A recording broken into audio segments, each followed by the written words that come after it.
Shit 90 Shows Taught Me. Shit 90 Shows Taught Me was not filmed before a live studio audience. Are you ready to slay another day? So are we. Welcome back to Shit 90 Shows Taught Me. I'm Jess Sterling here with my co-host, Sarah Humphrey. Sarah, how are you?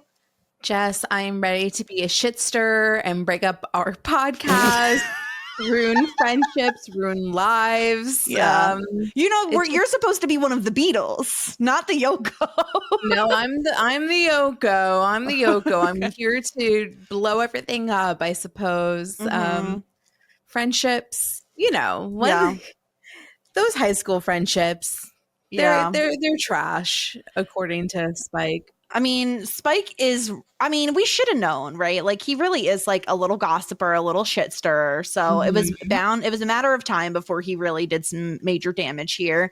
But we're not alone. Today we're talking season 4, episode 20, The Yoko Factor. And joining us is, I bet, someone who's maybe on your side in the Ruffy debate, David. David, how are you? I am excellent, Jess. Thank you for asking. And yes, I am on your side. Yeah, Sarah, look at that. I think your side is the side that supports Riley and thinks that he's awesome. There we go. Riley. We go. It's been a while. I've been I do think that I've worked on Jess a little bit throughout the season. I don't hate him is the thing. I've never hated him. I more meh him most of the time. Yeah. But it's really nice to have a person that can see the special qualities in Riley's. And I'm glad to hear that you are one of them. And I am curious what your general thoughts on season 4 are, since it seems as though Jess and I are single-handedly turning season 4 around for our listeners. We're their own personal PR firm. And I'm proud. That's awesome. We did it.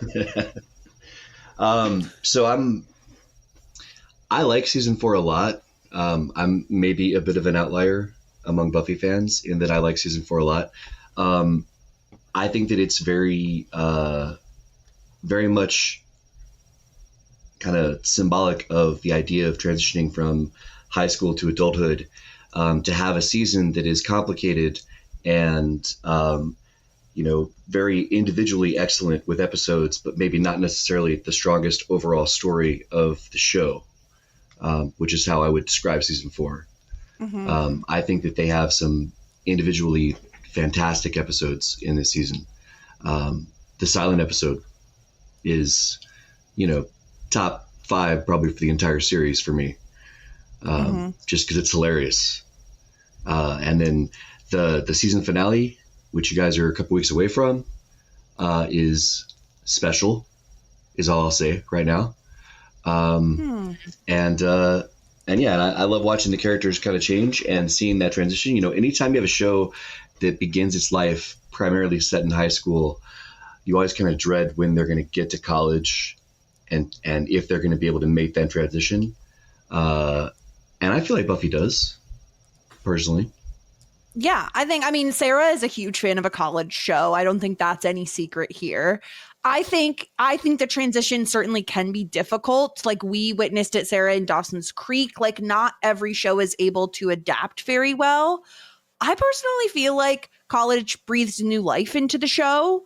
Like, I think we took it a step further. Now they're adults. They're young adults, but they're adults. They have new responsibilities. It's like it's a different sort of a thing. And I think this episode is a really great example of like something that can happen with a friendship group that is from high school. Once you get to college, not everyone has a Spike stirring shit up and causing problems, but certainly you grow apart in certain aspects. You meet different people, you join different clubs, you hang around with different people, and you're going to grow apart a little bit. And I feel like those seeds were there, Sarah, and Spike just nurtured them and grew them up into beautiful, terrible plants. Yeah, I think that's the interesting thing about Spike's plan in general, because he has been spending a lot of time with the Scoobies, for better or for worse, and he's able to pick up on some of these nuances as an observer. Like, I'm thinking back to the episode where Spike was literally chained to the chair and he was like watching all the discourse going on, and he's kind of been like a side character, not really a side character, but he's kind of been in like the background with a lot of these Scooby interactions. And I think that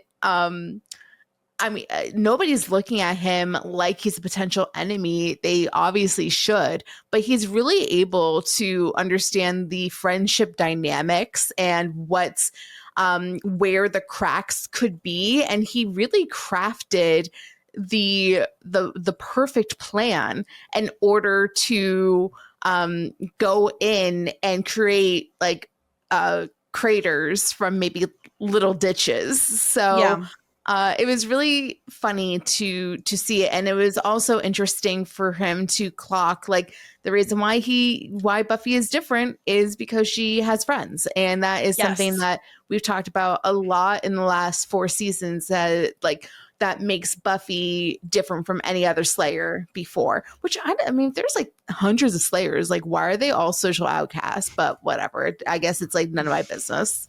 I blame the Watchers. Yeah. That's so true. They isolate them in a way, right? So it makes sense. Always start by blaming the Watchers and then move from there. We should know by now. Yeah.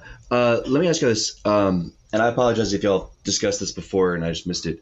Have you talked about the idea that Spike is kind of like the new Cordelia? Yes. Yeah. Yeah. Okay. Sarah mentioned it very early on, and then I think we also had a guest who maybe mentioned it as well, that like he is basically coming in as this kind of like comedic relief in the same way Cordelia was utilized prior to moving over to Angel. Yeah. And also he sees things from the perspective that the others don't see, and he sees the truth in a lot of ways. He's like kind of like an oracle, in that he always speaks the truth. You just don't like to hear it. Yeah. You know.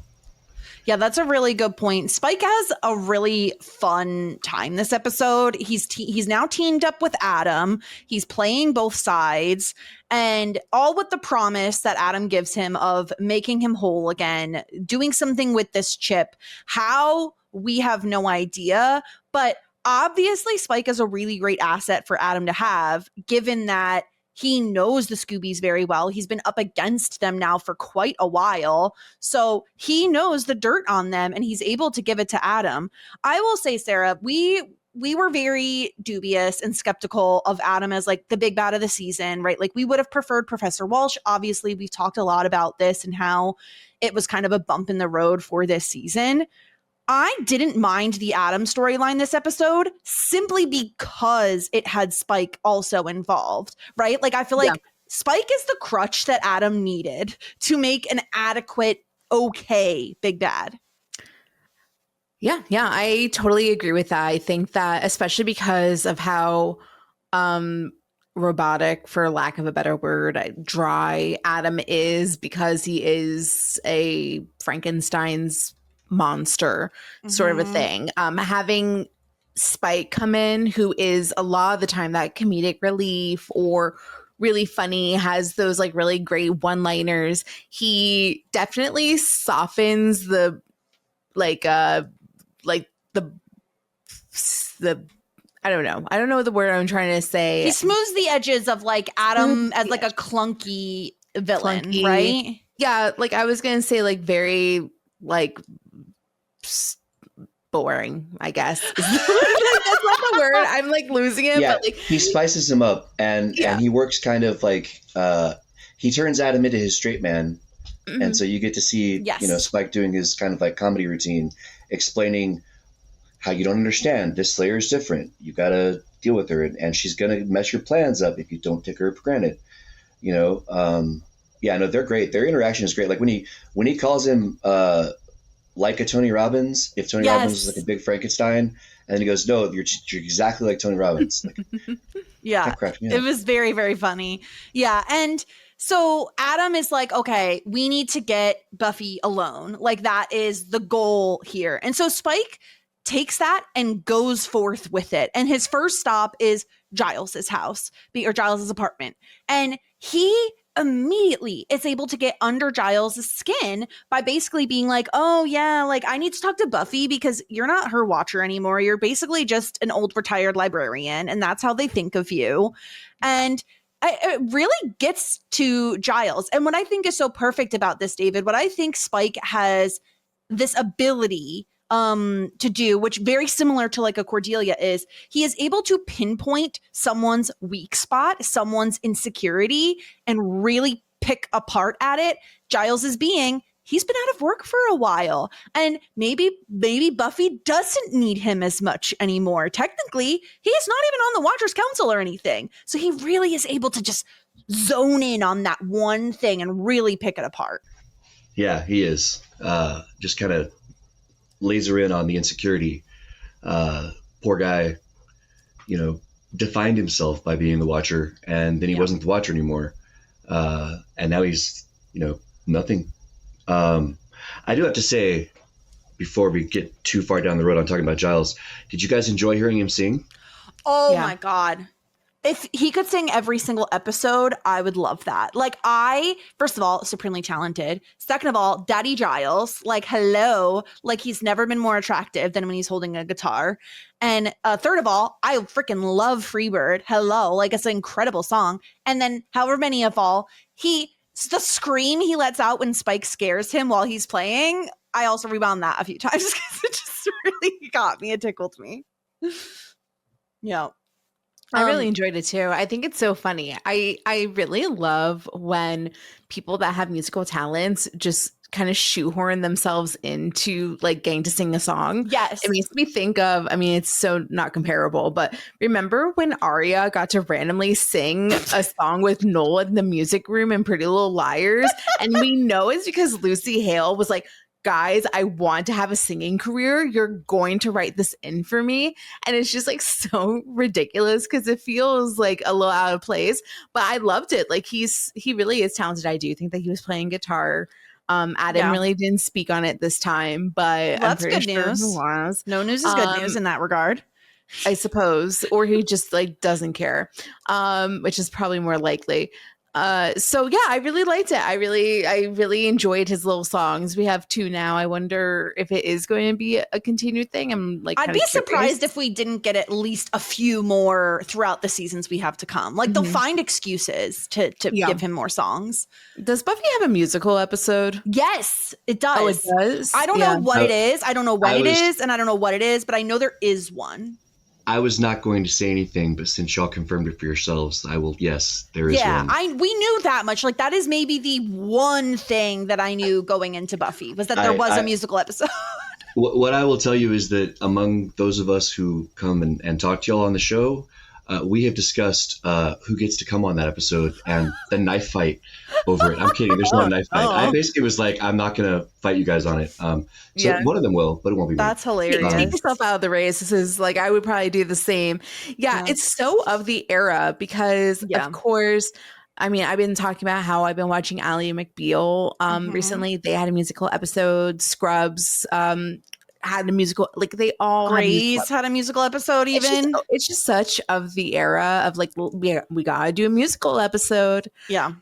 So that I have no idea when it's coming. I hope that we don't know and like we just open up the episode and like Angel is like in a window crying, just be like, guys, I have a feeling we'll know. I have a feeling someone will tell us and like it'll be spoiled somehow. Don't tell us, girly pop. Don't tell us anything. Don't tell us. I will say nothing else then. So Giles, like we could stick on Giles. Why not? He really is like starting to go through it, right? He feels like he's been sidelined because Spike is like, I only want to talk to Buffy and I only want Buffy's reassurance that if I give her this information, I'll be kept safe and not killed and blah, blah, blah, blah, blah. Giles drowns his sorrows in alcohol, like all of us have done from time to time. And drunk Giles is incredible. Like truly, I can't. When he just, whatever happened to Latin? Like that line, the Fort Dix and then him giggling killed me. But my absolute favorite was when I think they're talking about Willow and Tara dating or like something is happening. Giles has already left and gone upstairs and he just screams from upstairs, bloody hell. Yep. So good. Oh, he needs to get a job. I think it's time. I think it is time. I feel bad for him. I don't think his entire existence, his entire being should be, no one's should be wrapped up in their job. But like, especially when your job isn't a paying job and like it is relying upon like young adults to come to you, like he needs something else. You know, he did have that girl that came over every once in a while, but I think she's like in London or whatever, right? Yeah, she literally is in London. She is a full, like, huge plane ride away. Like, so that's tough. Yeah, it's definitely tough.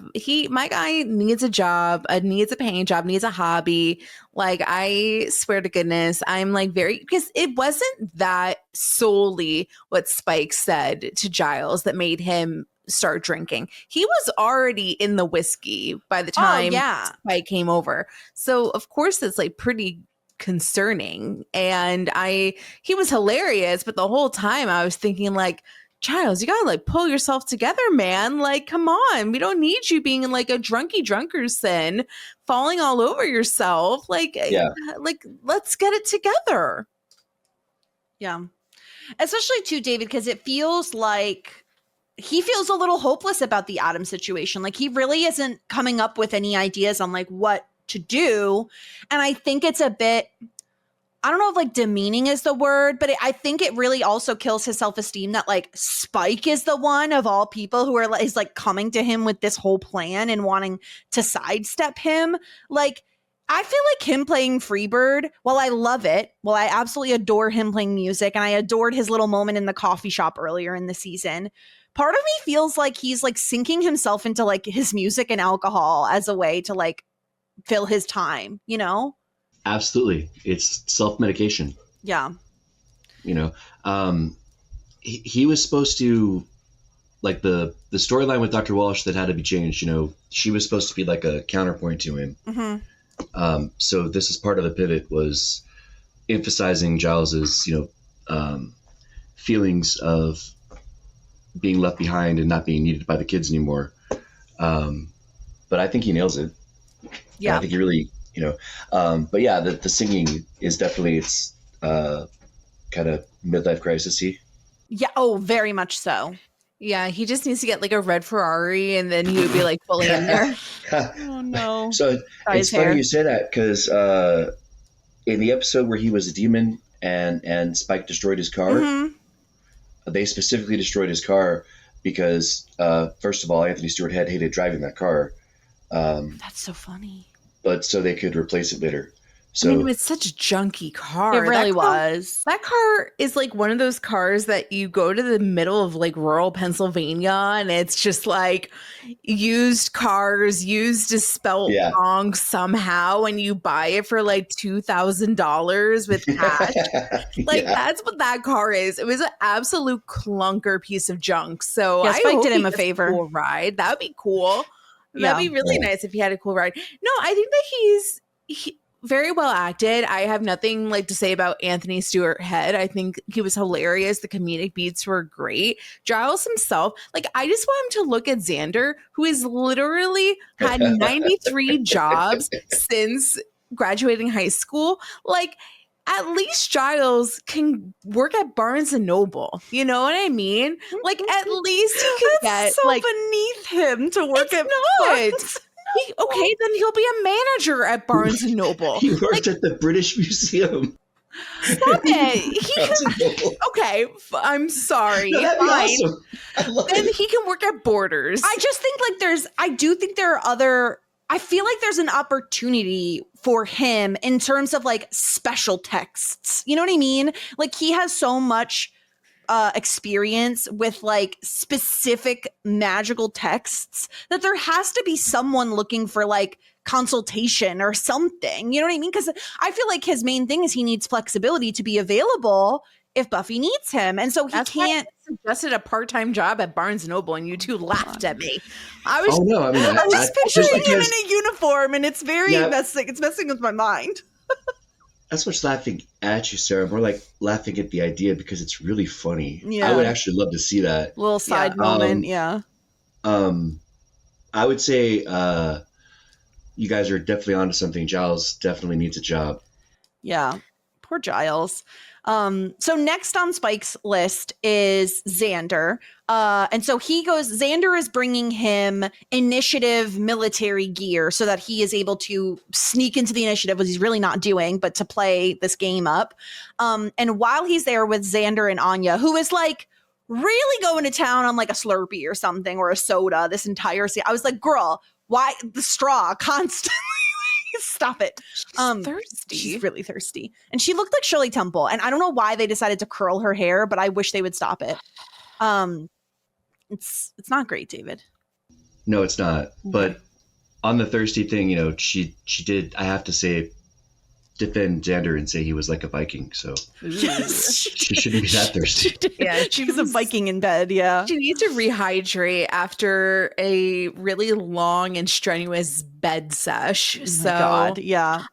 I hate the hair too, Jess. I really do. I think it's getting worse, which is unfortunate. It was just this episode that they curled it, and I was like, "What are we doing? Like, she's not Shirley Temple. Like, she's an adult. Stop it."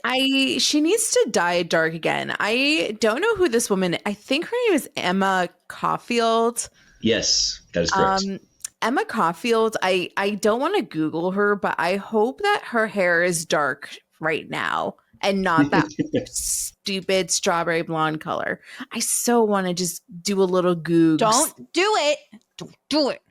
Okay. I can see you typing. Move your hands away from that keyboard. Okay, hold on. I think she's blonde now. There's a tiny, tiny, tiny thumbnail when I wrote Emma CA, and I think she's blonde. So Okay. I'm Xing out of it. There you go. The last thing that I saw her in was WandaVision. Mm-hmm. Yeah, she was the neighbor, right? And yeah, she had dark hair in that, but that was also like kind of black and white. So Right. Harder to tell. The second season of Wanda, or was there only one? The first season. Yeah. Oh, I watched one. WandaVision.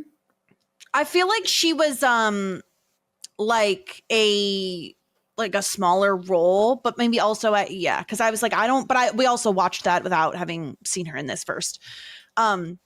So while he's with Xander and Anya, he basically drops that like, oh, he overheard Willow and Buffy talking about Xander joining the army to like be all he can be.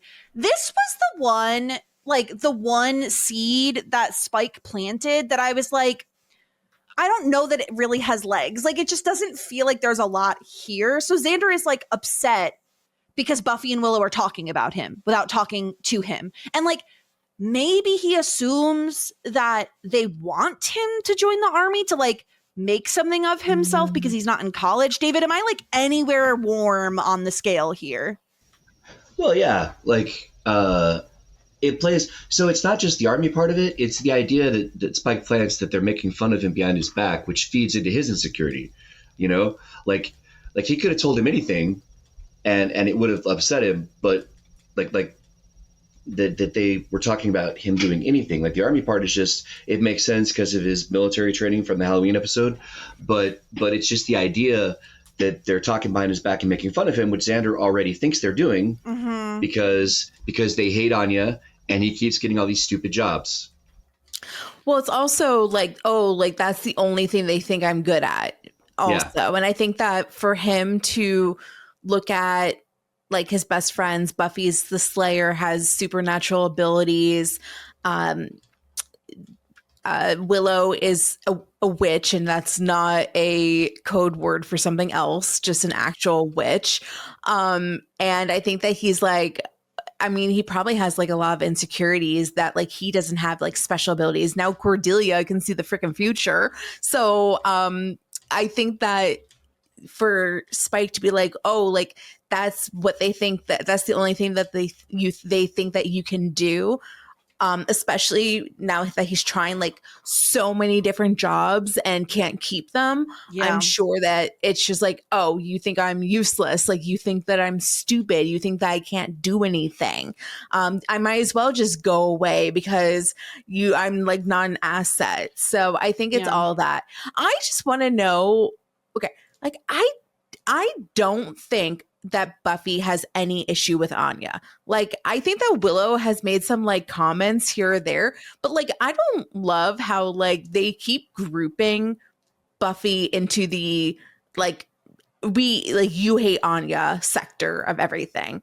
Maybe Buffy's a little indifferent, but also like I think that she just doesn't like think about Anya. I don't know if she's like welcoming. I agree with you. I think the problem is, okay, knowing I've seen a lot of television and I've seen a lot of TV, specifically with this sort of a dynamic where you have an existing group of friends and then one of those people gets a partner. And I feel like a lot of times it tends to be like, okay, it's a man and he gets a woman partner. And then there's an already existing like girl friends in that group. I feel like if you don't go out of your way to be welcoming to that person's partner, oftentimes it comes off like very cold and very much like you're trying to push them out of the circle. And I agree with you, Sarah, although I would argue that I think it feels like Willow is the one with the Anya issue. She's always the one who's complaining, right? Like when Buffy was hanging out with Riley all the time and Willow was stuck hanging out with Xander and Anya together, Willow made a big point of being like, oh, and Anya was there, like saying it like that. And I don't know why.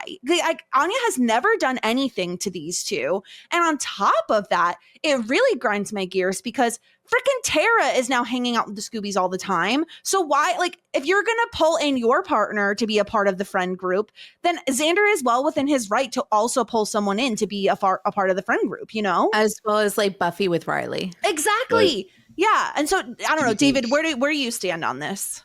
Do you think that maybe there is some baggage because Anya is a former vengeance demon and Willow remembers having met her doppelganger from the parallel dimension that was created by one of Anya's wishes? Maybe, but like I feel like I feel like she got over the whole Angel thing and he was like a straight up serial killer. Like why can't you get over the whole Anya thing? I just feel like after enough time there's totally a double standard when it comes to Anya compared to other people that may or may not commit multiple murders and whatnot. It just feels like it feels like there's no reason for them to be excluding her, specifically because Willow's whole issue this episode is like wanting them to accept her and Tara's relationship and the fact that she's gay and the fact that like Tara is now involved in the group, right? Like if you want to feel that way, then you should also be including Anya. Although I will say, Sarah, it very much cracked me up to have Tara and Anya in the bathroom at Giles's while they're all fighting and being like, nice tile in here.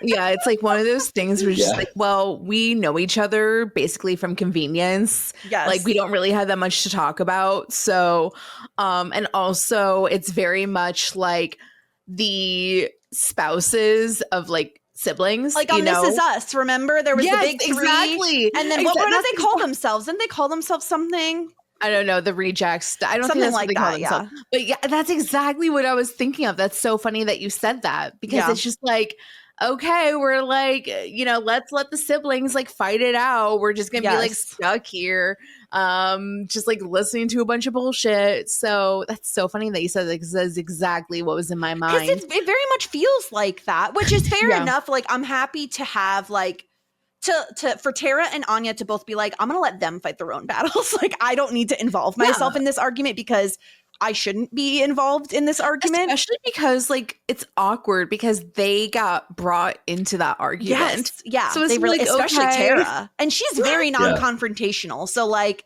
she very much doesn't want to deal with this. And speaking of, we might as well talk about the last seed that Spike plants, which is when he does fake get the files from the initiative and give them to Willow to unencrypt. Willow, it's like, well, she hasn't been we even saw Anya was like our hacker in like a different episode. Willow hasn't been doing as much of the hacking. She's been more on the Wicca side of things. And Spike notices that Tara is playing with Willow's hair. Like he notices the vibe between them, which is so smart of him to like pick up on that and then be like, oh, so he drops seeds, making it sound like, oh, I assume Buffy was talking about the fact that you haven't been doing computer stuff, but really witchcraft. It's because she's into, not doing computers as much because she's more into witchcraft and the whole it's a phase thing. And Xander saying, oh, she's just trying to be trendy. And like, you know, David, I feel like this is the this one is like the saddest one to me that he like picks at, because Willow was already feeling insecure about like coming out to Buffy and like Buffy's reaction and really wanting to make sure Buffy was okay with it. And to make Willow feel like Buffy then isn't okay with it and then went behind her back to talk about it with Xander is like, it's really sad. Yes, it is. And it exemplifies the fact that Spike, as much as we love him, is evil. Yeah. No, he is. Full on. I mean, like, I don't know, Sarah, is there... I mean, I feel like where we're probably headed is that Adam actually doesn't know how to fix Spike, and he's just making this promise to get Spike to do things for him. And then Spike will turn on Adam when he's unable to remove the chip. Like, I don't think Spike is like against the Scoobies. I think Spike is against the Scoobies because he wants the chip removed. No, I mean, I don't necessarily think that's true. I think that he's against the Scoobies because he's self-interested.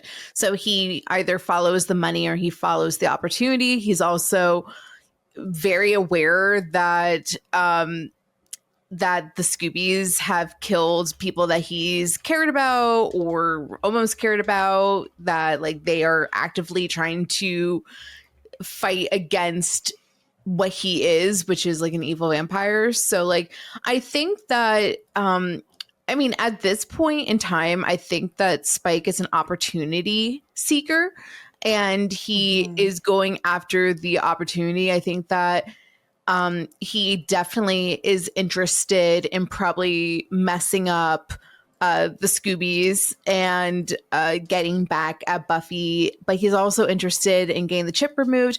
This seems like a simple surgery to me. I don't know why nobody's taking out brain surgery.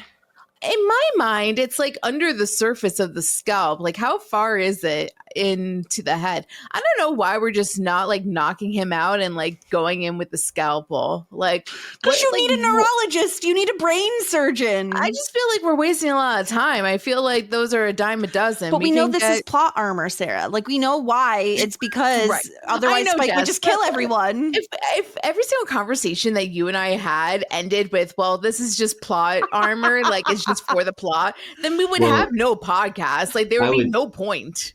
I would argue that it is plot armor, but not to protect everybody from Spike. It's plot armor that protects Spike from having Buffy stake him. Yeah, because then Buffy would just kill him. Yeah. So yeah, Spike and Adam very much teaming up here. I loved Spike trying to explain the Beatles and Yoko Ono to Adam after everything has gone down. It was very funny. Let's talk about the Scooby fight, because we're already kind of still talking about them. This was really a little sad for me, because I don't think we've had the Scoobies had arguments in the past.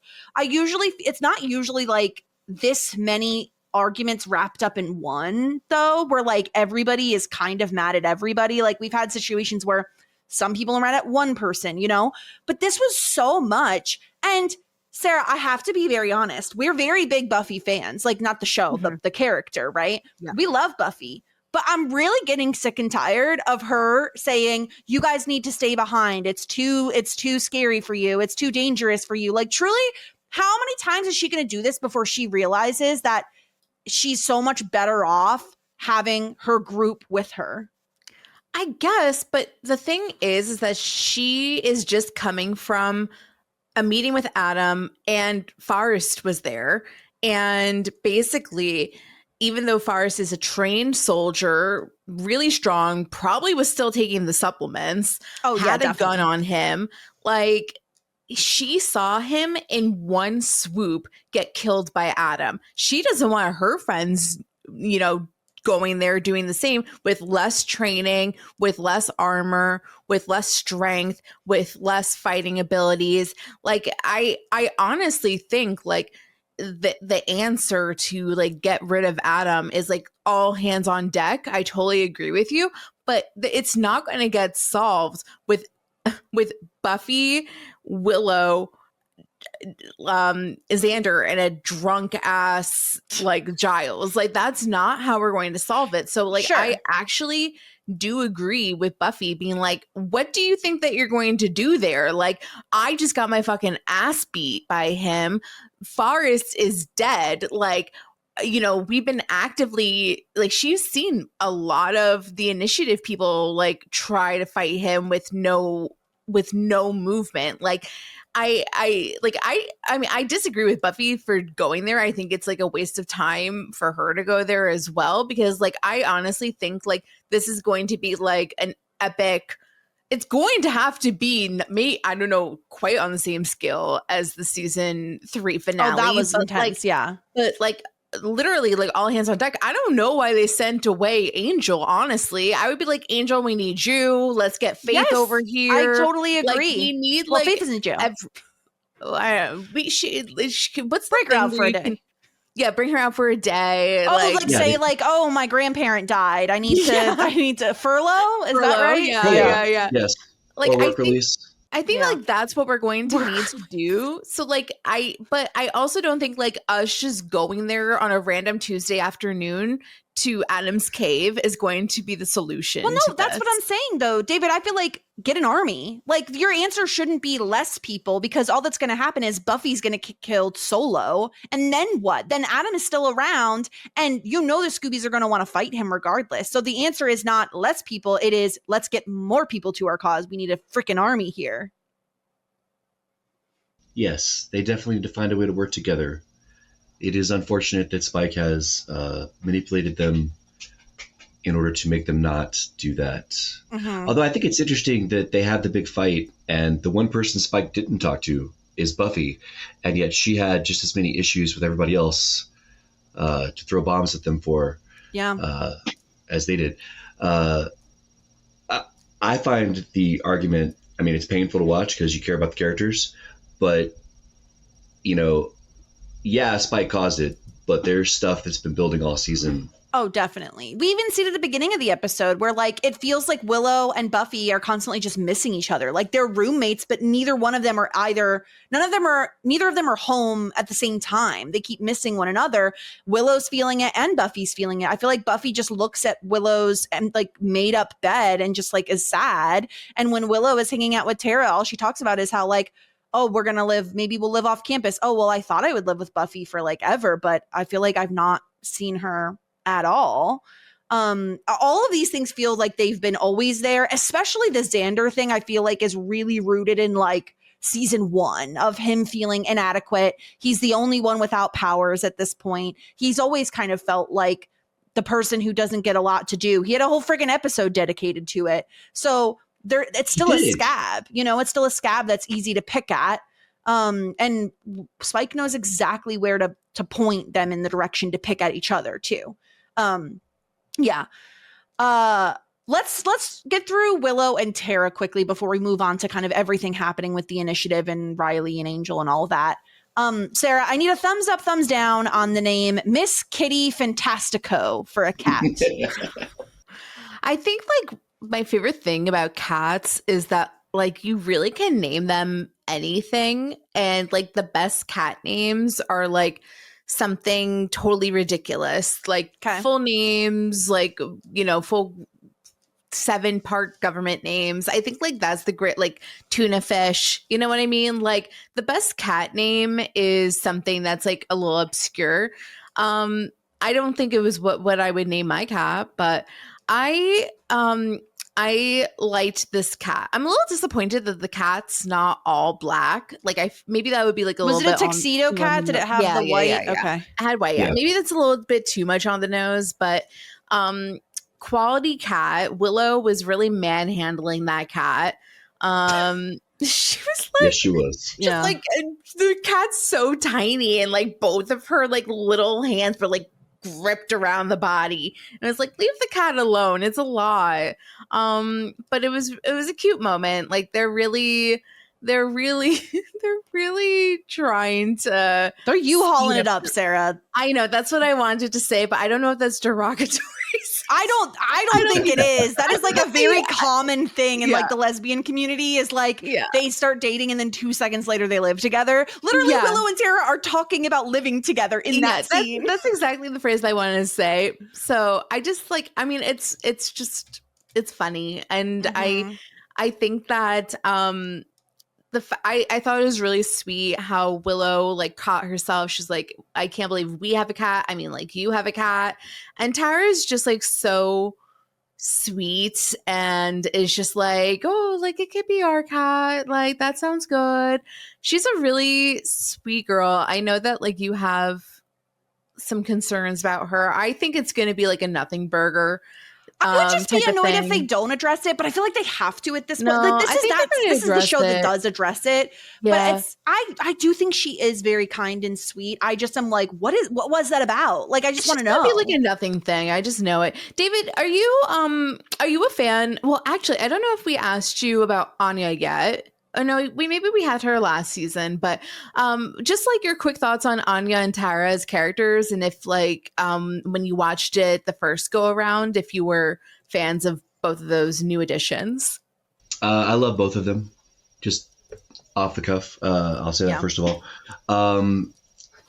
I love Anya because I like the idea of Xander, you know, having somebody who's not Buffy. Yes. Somebody who, you know, likes him back, basically. And I think that she's a source of excellent comedy on the show. Yeah. Because of her, you know, I'll say unique perspective. I think that they have at this point for y'all, and they will going forward, as long as she's on the show, whatever that means, do a lot of good things with her. I like Tara too. I think that she brings something to the show and to the dynamic of the Scoobies that wasn't necessarily there before. I think that especially when you put into perspective when the show was made, you have to, you know, everything else aside about the people that made the show that we don't need to get into, you have to respect the fact that they wanted to tell this story at that time period when this was not something that was done on network television. And there are aspects of the story that I don't necessarily feel have aged very well, but that's, you know, something to just kind of understand as you're watching it. You know, I mean, I know for a fact there were studio executives who, you know, did not believe that a bisexual person existed. And so Willow had to be either gay or straight. And so she's presented as being gay because the studio executives were like, there is no bisexual, there's gay or straight. And you know what I'm saying? And that's totally crazy in 2025, right? Yeah. That people would think that. But I think that when you look at it through the lens of understanding all that, you know, they do a really good job of showing a person coming to understand that about themselves and embrace that part of their life. And then how the people in their life either and how they respond to it, you know, and her anxiety about telling Buffy and telling Xander, you know, she's more scared of telling Xander than anybody else because she's known him so long, you know? But yeah, no, and I love, I mean, like I said, they both bring a lot to the table, and a lot to the dynamic of the group. And I will say, I don't know, I try really hard not to say anything that's a spoiler. This is not a spoiler, I don't think, but I will tell y'all, in the future, there will be times when there are conflicts and they do not go hide in the bathroom because they are at that point part of the group. Yeah. And that's going to be something fun to see for y'all. I do like that it is a slow burn and that like it does take time for these two to be fully integrated into the group, right? Like, and I think, right, like nothing bonds people together like trauma. So I'm sure that's bound to happen later in the season, especially with everything going on with Adam. But yeah, Xander does find out about Tara and Willow because Willow just says it, assuming that Xander already knew because of what she thought Buffy and Xander had discussed. He's shocked, but he's shocked. He doesn't really have a negative reaction to it, which is great. And I think Giles also, I think that's also when Giles finds out as well. I think this is kind of like, It's out now. Everyone knows now, which is great. Yeah. It doesn't have to be hidden anymore. Though to your point, David, being the time period we're in, I still think we're going to get a less romantic, mushy gushy Buffy and Angel, Riley and Buffy sort of a thing because it is two women. But I'm very happy that Willow, at least they're out now and they can be that way with each other without having to feel like they have to hide things. And especially because, you know, there was a certain point when Tara felt a little insecure of the fact that like, well, I haven't met Buffy. I haven't been hanging out with your friends. And hopefully they're able to move past that. Can you imagine if they never make up and that's it? Okay, well, I guess we're going to have to write them off the show now. They can't forgive each other. Like, bye. That'd be really funny. Let's talk about the initiative. And we actually start the episode with the initiative this time.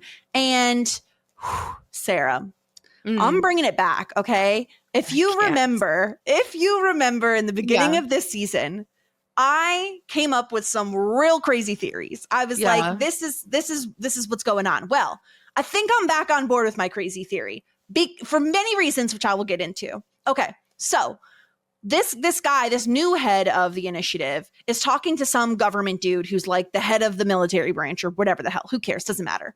And they're running out of rooms for the hostels, and Riley's gone, and he thinks too much, which, like, okay, sure, he thinks too much. I don't think he thinks very much, but that's fine. And the guy is like, well, we've invested a lot of money, and then he leaves the sentence after that. Like, the guy like talks over him. I think Riley isn't fully human. I think maybe he has robot parts. Maybe he's some sort of mutant thing. I think they started out with the military guys, like Riley, like Forrest, like all the other guys in uniform. And they genetically altered humans. And then they're like, we can do this. Okay, great. Now we're going to make a Frankenstein monster out of demon parts. And that's where they originally got the idea for Adam. Because why risk having recruits, like military recruits, when you can just make your own? And that way, but he's too smart now. He thinks too much. They messed up. Maybe it was something in the drugs that they were feeding him that kept him compliant. And here's where my theory really takes off. Yeah. Because this episode, Forrest dies, right? Forrest gets killed. And I'm doing air quotes if you're watching us on YouTube. Now, my guess is all this is going to come out when next episode, Forrest is still alive. You want to know why? Because he was like half robot or something. Mm-hmm. What do you think? Well, I love that you are coming up with stories in your head. Thank you. Like, I have a very wild imagination. Now, I really commend you on theorizing. I really commend you for thinking outside the box. I think that's really good. Of course, not everybody can come up with such treasures as dust mites, but look, like I don't think that that's our story, but I like all the flowers to you if that is the case. I think that there could be, I like the idea of Forrest not being dead, but not because he was a robot, but because Adam was able to revive him and like make him into some sort of hybrid and work for him, like fight for him. Exactly. I like it. Like I'm gonna, like, that's like a theory that when you first came up with this in like our chat, like that is like kind of like my spin on it, and I would be into that. Like, I definitely think that the initial goal of the initiative was to make an army of these hybrid cyborg human demon like mashups. Like, I definitely think that was, especially because then we don't have to use full humans for the army, which is like, I mean, like, that's pretty good. So I think like that was the goal. When I think of, we spent a lot of money on him, I think like, I mean, time is money. And training and all that. They like trained him, they fed him, they watered him, they like, you know what I mean? Like, they nurtured him. So like, that's how I interpreted it. But once again, I'm trying this new thing, and it's called being nice to you, because like, you're actually one of my best friends, and I want to stop calling you an idiot because it's not very nice. So I hope you appreciate me being nice to you. Thank you so much. David, obviously you can't really comment on this, but do you see where I'm coming from with this theory? Okay. I do think there's also, this was another thing in the back of my mind, Sarah, and you're not going to want to hear this. Truly, you're not. And from the bottom of my heart, I'm so sorry. But it is a way for them to also get Riley off of the show if that's what they want to do. I just like don't think that like I think that if Riley is going to go off the show, it's going to be by Adam's hand. Like, that's just like his like brother from a mother that's not even his brother. You know what I mean? Like, I can see it. Like, I can see him getting killed by Adam at the finale is what I'm like expecting. I also just think having his family be like from Iowa, it's like, well, that's far enough away that like he won't ask questions. Like his family from Iowa. Iowa's like not that far away. So one of the popular theories back when the show aired was that his family was fake. And that the whole Iowa thing was just like a Matrix kind of, hallucination that he had. People talked about that constantly. They're like, it's too perfect. Riley's too perfect. It can't be real. He's been programmed. He's like they thought that maybe he was like a more perfect version of Adam who looked human but was like a robot. This was a theory back in the day. I'm not saying anything I'm about with it. the fans. Look You're at with me. the fandom. Look at you. But part of that, Jess, was because a lot of people hated Riley. I think people are a little too hard on him, to be honest. Like, I think he's fine. I mean, I'm with you, but you know. Well, speaking of Riley, I want to finish up on Forrest first, actually. Sarah, do you get any vibes of like, Forrest is very anti-Buffy, right? He it's you took him away from his family, like blah blah blah blah blah. Is he in love with Riley? You are really on the forums, aren't you? I am fanficking it up over here, living my best life. I think that this sounds so like of the times of like the little like Tumblr forums. I'm his like, family. I stare at him while he sleeps. It's giving that. I'm just saying. See, David agrees. Forrest seems real. He's obsessed with Riley. A little bit. Like, why are you so obsessed with him? Maybe. I mean, who's to really say? Yeah. Who's to really say? I think that he definitely doesn't like it when people are not following rules. He's very much Vin Diesel in all the Fast and the Furious. It's like all about the family, you know? I've never seen a Fast and Furious movie. I've only seen like one, but that's a meme everywhere, is that it's the family. Everything's family. So Forrest dies, maybe, possibly. He gets stabbed by Adam and Buffy gets out. Just barely. It is so reckless of them, by the way, to both be like, I'm just going to go into this cave alone. Like, what if there only been one of them? That person for surezies would have been dead, no matter what.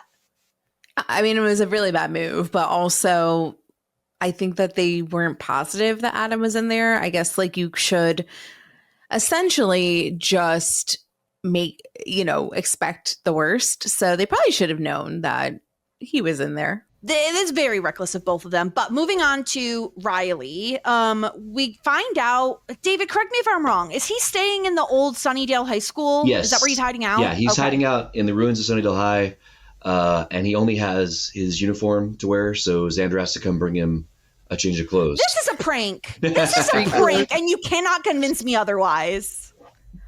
These pants, Xander's a clown. When has Xander ever worn these Uggo pants in his life? Like, what is this, 1982? They're like parachute pants. I can't even think of one piece of clothing that Xander has worn, though. So he wore a very ugly sweater this episode that had a big giant dot on it. What was that?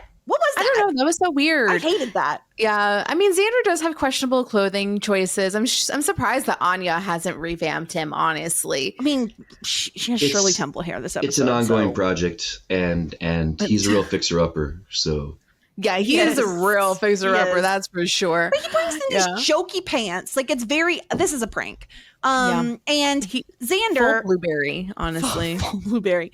Xander... Tie-dye blueberry. Xander... basically lets slip that Buffy and Angel fucked because he's like, well, how do you think he lost his soul? It was his best day ever.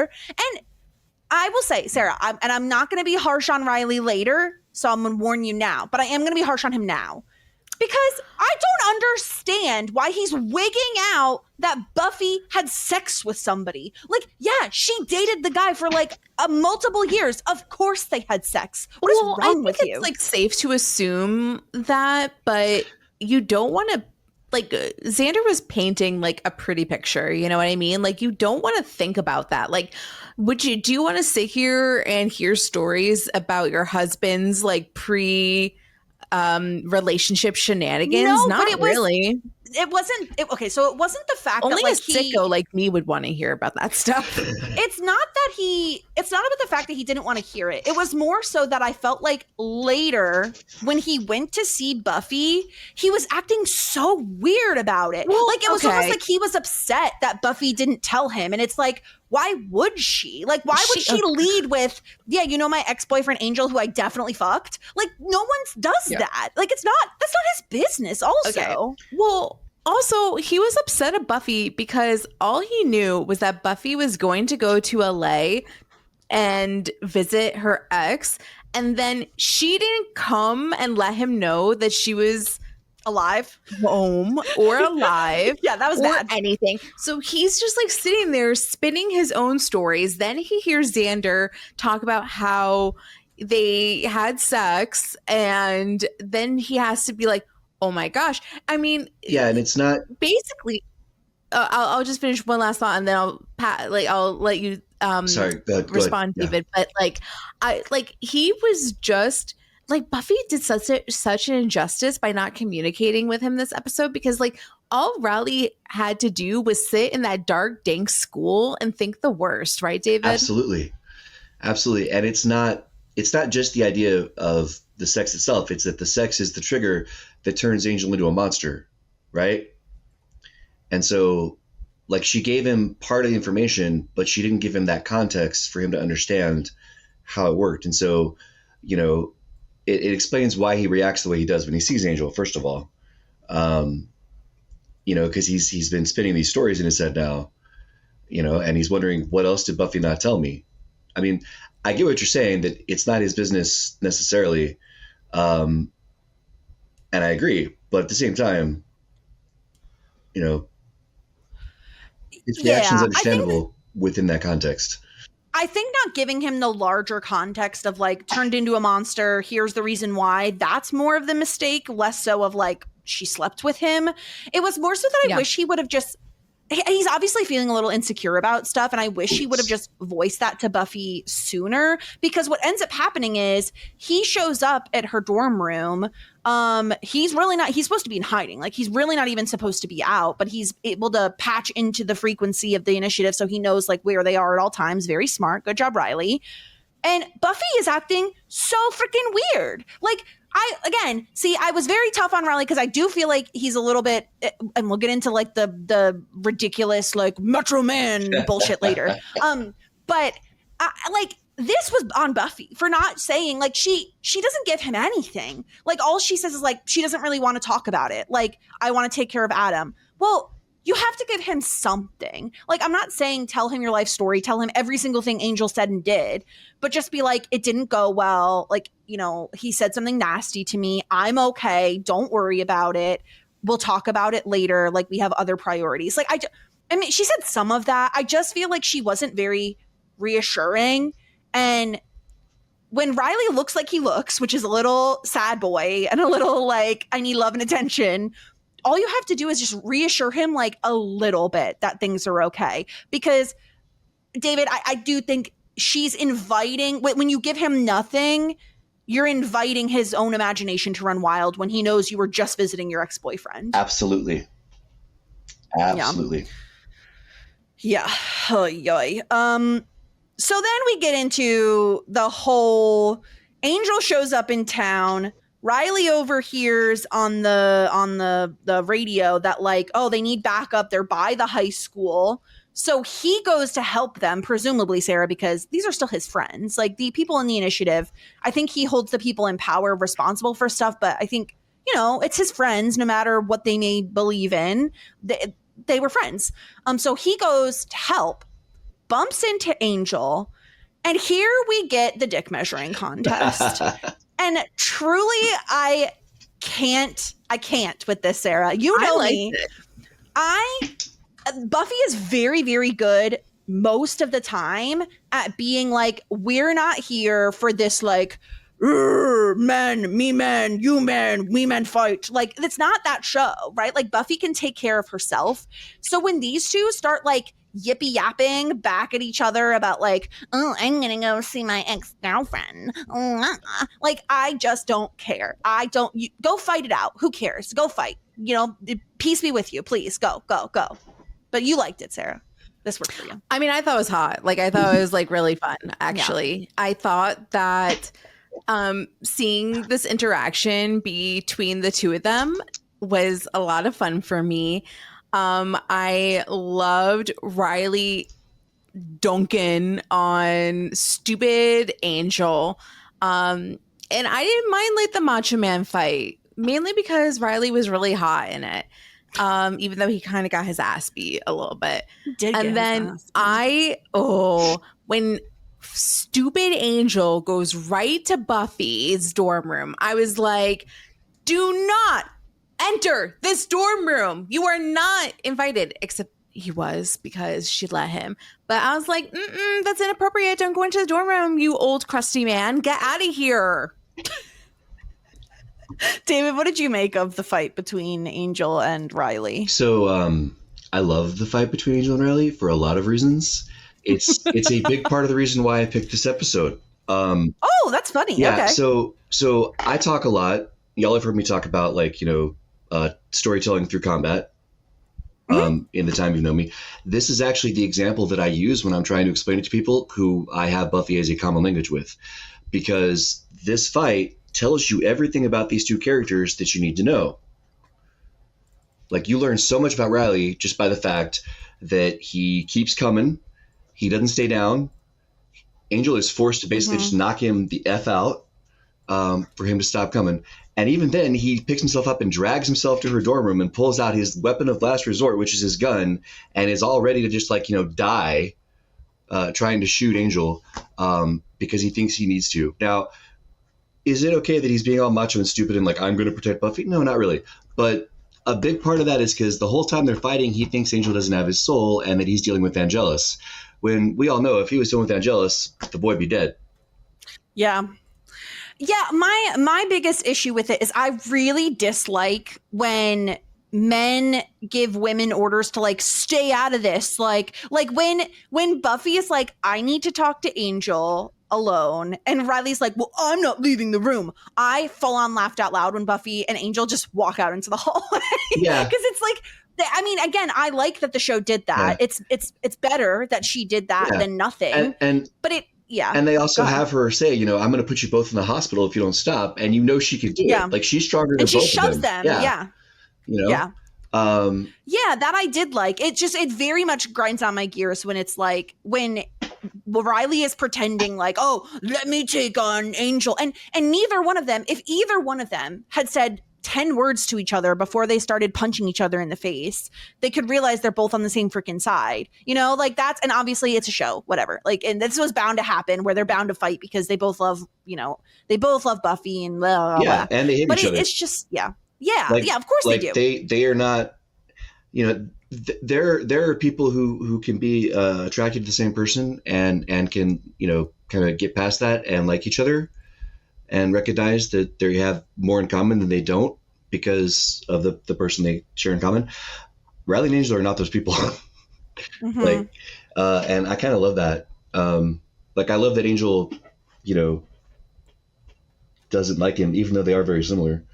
I don't know. As a Riley fan, I was really annoyed with the fact that Angel kind of comes out ahead in the end, Yeah, he does. He does, because he gets to apologize for all the dumb shit he said in the Angel episode that we watched before this one. Yeah. And I loved him saying because he didn't want to leave it like it was and blah, blah, blah, blah, blah. And in my head, I'm like, this could have been an email. This could have been a text message. And he's like, well, next time I'll call instead. It's like, yeah, maybe you freaking shoulda, bro. And then bad on Buffy, Sarah, in my opinion, for not being like, hey, Angel, while you're here, you feel like fighting this monster Frankenstein we're dealing with?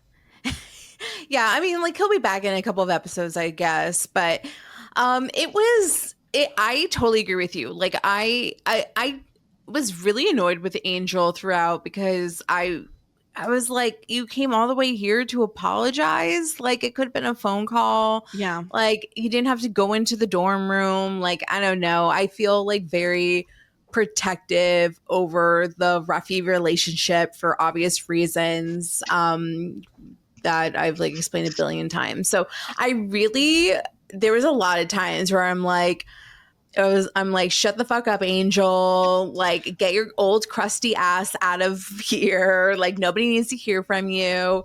Just like really mean things to Angel. So maybe I'm not that nice. Never mind. So I was very sick of him. And when he was like, I don't like Riley, I was like, nobody asked you. Was that like a joke or something, David? Because I feel like the way he said it almost felt like an inside joke, because then Buffy like smiles at him. Is this a thing? Did I miss something? I don't know if it's necessarily like an inside joke. It's just more like, it's the kind of, I guess, normal boyfriend, ex-boyfriend thing. Okay. You know?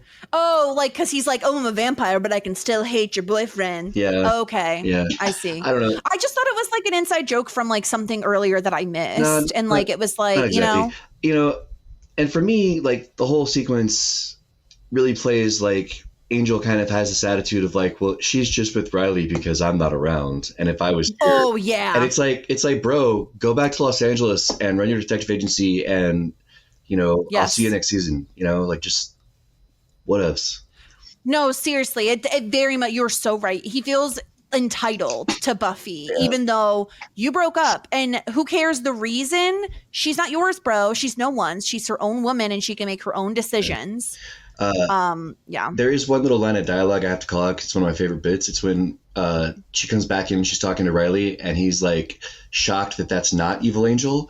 And he goes, well, even still, he's like Mr. Billowing Coat, King of Pain, and girls love that. I was just like, I die every time. I wrote that down. Mr. Billowy Cloak, King of Pain is probably Riley's best line after do you like cheese? Like, it's so funny, so good. Jeez. I love it. Like Riley's like claim to fame. The best hits, yeah. Cheese line. And Sarah, I will give them credit. I really did like the scene between Ruffy and this next scene here, like where he thinks she's gonna break up with him. Like, he thinks that's what she's coming in to say. And he's like, just get it over quick. No, like that, and also that, like, yeah, you guys like had a intimate moment. Oh, while she was away. Yeah. But I think he thinks both. I think he thinks like they rekindled something while she was away, and she's about to end things. And he says, "I'm so in love with you, I can't think straight." Oh my God, I almost cried. It was so romantic. It was so sweet. I absolutely love that line. And then Buffy responds like, "Tell me about it." Like, it's so cute. Yeah. And listen, it was very sweet. Like, I really liked this scene mostly because they were just saying how they felt. Like, they weren't talking over one another. They weren't like talking around what they were trying to say. Like, they were just like, no. Like, I'm in love with you. Like, of course I don't want to break up with you. Like, it was very, very touching, David. I really liked this scene, and I don't even care about Ruffy that much. Well, I loved it. Like, I think pay attention to how Buffy responds when he says stuff like that. Just kind of going forward. Interesting. So unfortunately, though, can't all be rainbows and butterflies, because this is when Buffy has to tell Riley that Forrest is dead. And Riley just immediately is like, I have to leave. I think we probably all assume, oh, he's just going to go like be sad by himself, be sad boy, take some time alone to process things. No, instead, in his infinite wisdom, he decides to go straight to Adam all alone. Perfect. Love it. Good job. Good job, Riley. So smart. What do you think, Sarah? Well, yeah, basically, like, he was like, yeah, I'm here. And Adam was like, I've been waiting for you. What a creep, that guy. He is a creep. Not good. Like, I'm not feeling good about it. But, Riley has to avenge his friend's death. Also, one more thing about that, like, previous conversation, because, like, Buffy specifically was like, have I ever given you reason to not trust me? And it's like, well, and Riley was like, no. Well, like, you did not communicate with him at all. Like, and you were not completely honest about your past, and also you got back from LA and wouldn't communicate or tell him what happened. So I think it's not this like a is- thing of like distrust, but definitely an issue with like open and honest communication. I think part of this is like, Sarah, we talk a lot about like what's it called, love languages and stuff. I think there are some people who need more reassurance in a relationship, and some people who are like, if I say nothing, that means we're golden, we're good, Why we're going along with the me flow. out like this? It's so rude. I think Riley is someone who needs a little bit more reassurance, and I think Buffy is more of like, I never said anything happened. Like I never flirted with anybody else. I never like told, you know what I mean? Like in her mind, she never did anything wrong. I think both things can be true. I think they both can be very valid in like what they're saying. I think the problem is that by Buffy not immediately coming out with any information on what she was doing when she was in LA with Angel, it just left that doubt there to fester and get a little blown out of proportion. So I definitely would be more the Buffy. But we just have different love languages. You know? All right, David, break the tie. I mean, I think. Where would you be? Oh, gosh, I'm probably more like Riley, in that I need a bit more communication. But I think that part of it is just like, you know, they're in college, but they're still young and they're still learning how to effectively be in a relationship. You know, 20-year-old David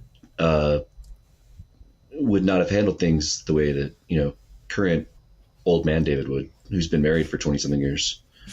You know. Yeah.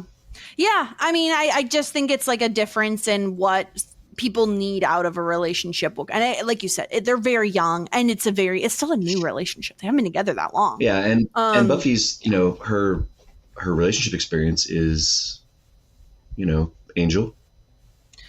Yeah. And then some like random guys that she dated very briefly. And then Parker. Oh my God, I forgot about Parker. Oh God, I never want to think about him again. Oh my God, I forgot that was this season. I hate him. Oh my God, the obsession with stupid Parker, who no one cares about. Anyway. Okay, anything else on Buffy before we do a little quick hit on Cordy's Corner here? Not for me. I definitely enjoyed watching the episode. So I liked it more on my rewatch, I will say. The Spike stuff hit more when I knew what to look for, you know? Yeah. When I'd seen it once. The only thing that I would mention that we didn't talk about really is going back to the very first scene with Spike and Adam.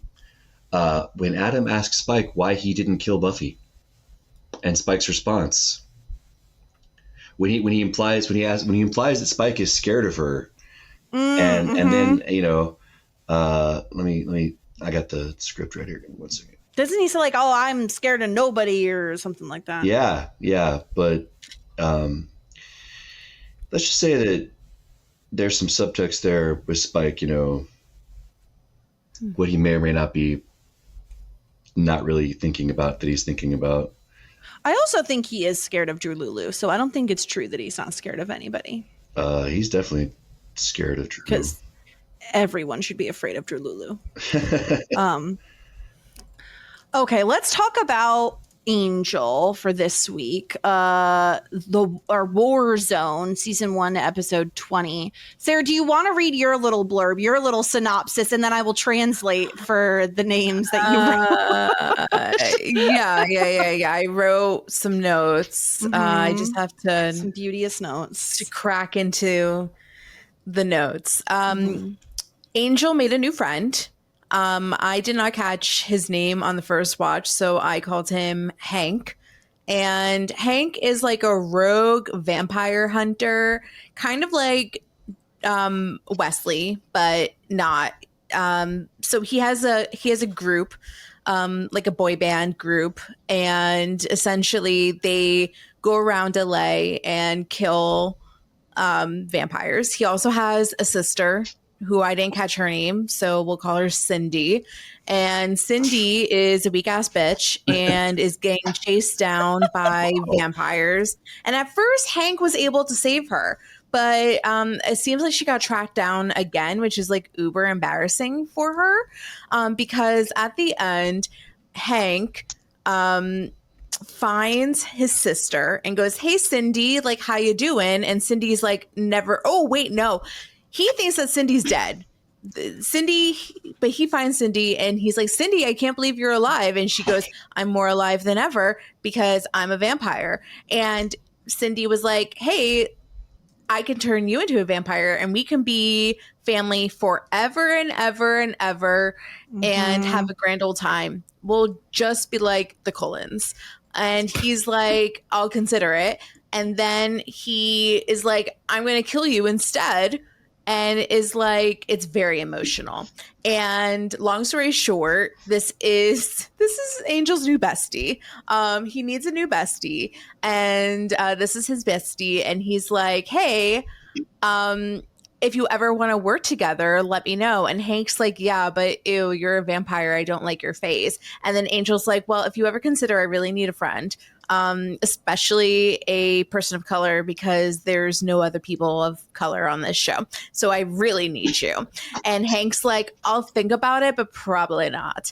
And then that's how we leave the episode. And then Cordelia goes to a party with Wesley, and they almost get hired by this guy that wants to go to a demon whorehouse. Well, he And did go to a that. demon whorehouse. He goes to the demon whorehouse. And he gets caught on camera. And then Cordy considers dating him because we really are deciding she has had no character progression at all since Buffy. And we're just going to revert back to the Cordelia is a gold digger storyline. Yeah. So that's fun. David, I think that you are a good fan of Angel. Is that correct? Not maybe. I have watched Angel more than once. Yes. Okay. Yeah. How was my recap? Did I do good? Actually, you pretty much nailed it, except for not remembering Gunn's name. Yeah, Gunn is the new guy, and I think his sister's like Alana or something like that. Yeah. And Gunn's his last name, but they don't really make that clear in the first appearance. His name is actually Charles Gunn. Charles Gunn. Yeah. And I did like, he has a whole crew assembled, and they have like stakes on their car so they could just run over vampires and stake them with, it's great. It's pretty cool. Yeah, apparently downtown Los Angeles is the Wild West when it comes to vampires. So you got to mount up with your posse and stake them. Exactly. I mean, this episode was fine. Like, it wasn't, I mean, the main thing being Angel has come across this other group of like vigilante vampire hunters that they try to take him out because they see him get vampy face. Yep. And it takes him like jumping in front of like a trap to save Gunn's sister for them to be like, okay, maybe you're not the worst guy ever, I guess. Yeah. But yeah, definitely we're going to get this guy back. He's our one person of color allowed on the show. So he will, I'm sure, be making an appearance. But I did think the demon brothel was a funny storyline. I just didn't appreciate the fact that we are really backtracking on all the progress Cordelia has made as a character. It's very frustrating.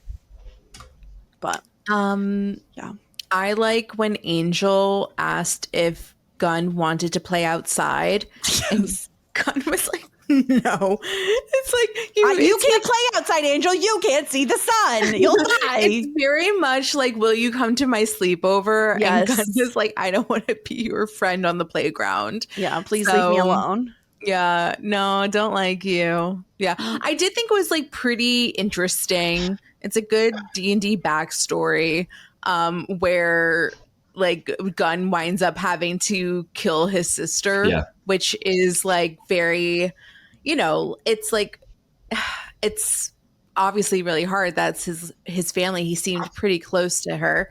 And he put saving the world or like ridding the world of vampires over family. And I think that's probably going to be a part of his storyline. And I find it like pretty compelling. So I liked that story beat. I thought it was like it was pretty cool. Like, liked it a lot. And And then, yeah, I know like Wesley and Cordelia were hanging out on a bench at one point. Cool. Also, Cordelia randomly had a giant like freckle on her face. And I was like, I've never seen that before. Where did that come from? Which I know is like not very important or relevant, but I'm just trying to prove to you that I actually watched Angel this week instead of you watched it before I did, so I fully believe that you watched it. Huge fan, huge Angel fan. It's just like sometimes a little boring, and I think it's because it's like very action heavy, and I never do well with the kicky punchies. So yeah, but there was some decent meat in there when I wasn't bored. Yeah. We did get a piece of feedback from Chris. He says, I love this. Preface to this message. I've had 3 glasses of wine because it's a weekend. Okay, this episode is interesting. It was funny listening to you guys predict who would be the Yoko Factor last episode, and it turned out to be Spike. But what I really want to hear your thoughts on is Forrest Riley's buddy, maybe secretly in love with Riley and he can't admit it? Wow. Or maybe he's secretly in love with Buffy and can't say anything. I would buy more in the Riley camp than the Buffy camp. Like, I really think that he hates Buffy with a passion. I would also buy more into the Riley camp than the Buffy camp. Yeah. Oh my gosh.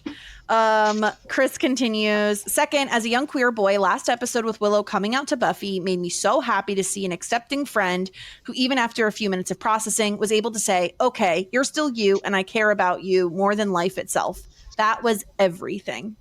Yeah, I do too. And I also want to quickly speak on that because I kind of hated that like Willow was like, I knew Buffy wasn't accepting blah, blah, blah, blah, blah. I was like, no, that's not what she's showing you. That's not what she's showing you. I think it's just insecurity. I think it's just like, oh, I already felt like there was something there. And now I feel even more like there's something there. I think it's just insecurity, really. Okay, Chris continues. I'm feeling a little protective of Sarah because last episode she got a little attacked over Riley. I've seen the show multiple times now, and I'm still a fan of Ruffy. I think it's because he's safe and secure. Buffy is used to being with the dangerous guy. Riley is the opposite. He's the quarterback boyfriend she never got to have in high school. Personally, I need the safety, loyalty, and protectiveness, like Wonder Bread for my sandwiches. He keeps the mess that I am contained and softly wrapped up. That is hilarious. I love it. That was beautiful, Chris. Absolutely stunning. Chris, no judgment. Drink wine anytime you want to write in feedback. This is fabulous. Love it. You don't have to. You don't have to. But if you do, that's great too. Incredible. Sarah, are you ready to hear our next episodes of Buffy and Angel, their titles? Yeah. So we're in our penultimate episode of the season. Oh, are we? I couldn't believe it either. I was like, I thought this had like 24 episodes. No, 22 this season. For both? I don't know about Angel, honestly. Oh, I really hope for both. Yeah. Oh God, if not, we're gonna have to binge a bunch of Angel, aren't we? No, it's pretty close. Oh, thank God. Okay. Okay, so Buffy season 4, episode 21 is titled Primeval. Yeah. Primeval. Angel is season 1, episode 21, Blind Date.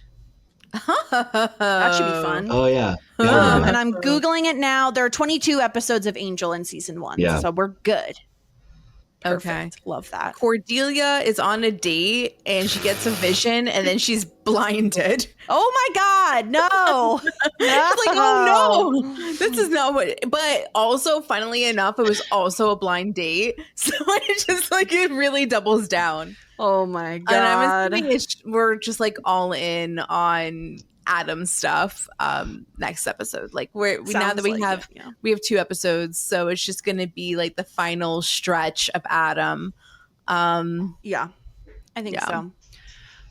So that's our episode. David, thank you so much for coming on and chatting with us about it. I gotta say, like the first time I watched this one, I was not the biggest fan, and then I watched it again and I actually feel like I got so much more out of it the second go around. So I think this is a great episode, David. Yeah, I enjoyed it a lot. The being so close to the end of the series of the season, it does a lot of work to kind of tie everything together and then push it forward for the big finale. And I'm a big Spike fan. Y'all know that. So this is kind of like a showcase for him, still being evil, even when he is, constrained by his chip. And then on top of all that, it's got one of my favorite fights in the whole series, which is which is Angel and Riley. So, but I'm glad y'all enjoyed it. That makes me happy. Well, thank you so much for coming on. The Angel episode was meh, but that's generally the case with when we were covering these. Yeah. So yeah. What I'll say about Angel is that season 1 is kind of very, very uneven, and there's a lot of meh. It gets a lot better.